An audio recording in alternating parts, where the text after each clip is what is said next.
जब इतना मज़ेदार पिज़्ज़ा हम घर पे बना सकते हैं ना, तो मुझे नहीं लगता कि बाहर जाने की ज़रूरत है या घर पे मंगवाने की भी ज़रूरत है। सेम इस रेसिपी को आप फॉलो करेंगे ना स्टेप बाय स्टेप, तो फर्स्ट टाइम में ही आपसे ये बहुत ज़बरदस्त पिज़्ज़ा बन जाएगा। अच्छा, इसके लिए ना मैंने ले लिया था आधा कप नीम गर्म पानी और इसमें मैंने ये ईस्ट डाल दी थी। आप मुझसे ईस्ट का पूछते हैं, ये देख लें, मैं ये वाली ईस्ट यूज़ करती हूँ। ये 11 ग्राम का एक पैकेट होता है, ये इसमें मैंने ऐड कर दिया था और 1 चम्मच मैंने इसमें चीनी ऐड कर दी थी। जैसे ये राइस हुआ तो फिर हमने इसकी डो को तैयार कर लेना है। 2 कप मैंने मैदा ले लिया था, 1 चम्मच नमक ऐड किया, 2 चम्मच खुश दूध ऐड किया है, 1 चम्मच मैंने इसमें दही ऐड किया है। पहले अच्छी तरह से इसे मिक्स कर लेंगे और फिर जो ईस्ट वाला पानी है ना, उसी के साथ इसकी समी सी डो तैयार कर लेंगे। अच्छा, डो को आप देख सकते हैं, बस इस तरह सॉफ्ट सी हमने डो को तैयार करना है, ना ही ज़्यादा ये सख्त हो और ना ही ज़्यादा ये पतली हो।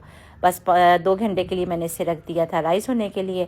अब इसके लिए पिज़्ज़ा सॉस तैयार कर लेंगे। 15 कलियाँ मैंने लहसुन की ले ली, छोटा मैंने प्याज ऐड किया है, 2 टमाटर ऐड कर लिए थे। खुश्क जो सुर्ख मिर्च होती है ना, वो मैंने इसमें ऐड कर दी थी। थोड़ा सा पानी डाल के ना इसको पकने के लिए रख देंगे।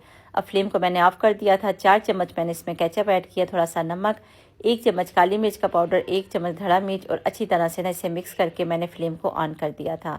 अब इसका पेस्ट बना लेंगे। अच्छा, ये जो है ना पिज़्ज़ा सॉस, ये मैं हमेशा घर की ही इस्तेमाल करती हूँ। एक दफ़ा मैं बाहर से लेके आई थी, मुझे वो पसंद नहीं आई, तो बस घर पे मैं बना लेती हूँ और इतनी बना लेती हूँ 2 या 3 बार जब पिज़्ज़ा बनाना हो ना, तो आराम से ये इस्तेमाल हो जाए।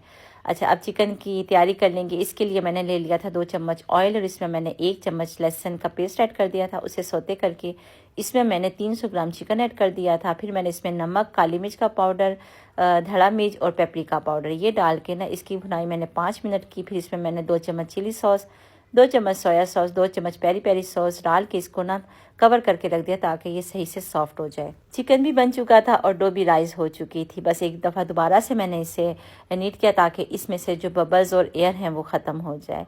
अब ले लेंगे पिज़्ज़ा ट्रे, इसके ऊपर मैंने ऑयल स्प्रे कर दी थी। ब्रश की मदद से अच्छी तरह से सारी साइडों पे इसको लगा देना है और जो डो बनाई हुई है ना, हाथों की मदद से इसको फैला लिया था। आप देख सकते हैं ये इतनी सॉफ्ट थी कि हाथों की मदद से ही ना ये पूरी ट्रे पे अच्छी तरह से सेट हो गई थी।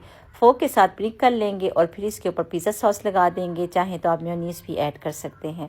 जो चिकन बनाया हुआ था वो लगा देंगे। अपनी मर्ज़ी से आप इसके ऊपर मोज़रेला, चेडर जो चीज़ लगाना चाहते हैं लगाएं। कम ज़्यादा आप अपने हिसाब से भी लगा सकते हैं अगर आपको हार्ट अटैक आने का खतरा नहीं है तो। अपनी पसंद की कोई भी वेजिटेबल इसके ऊपर ऐड करें और इसे 200 सेल्सियस पे 15 मिनट के लिए बेक होने के लिए रख दें। 10 मिनट मैंने पहले से इसे प्री हीट पे लगाया हुआ था। ये इसकी फाइनल लुक देखें। स्टेप बाय स्टेप सेम इसी रेसिपी को आप फॉलो करेंगे ना, फर्स्ट टाइम में ही आपसे बहुत मज़े का बन जाएगा। लाजमी ट्राई कीजिएगा। मिलते हैं नेक्स्ट रेसिपी पे।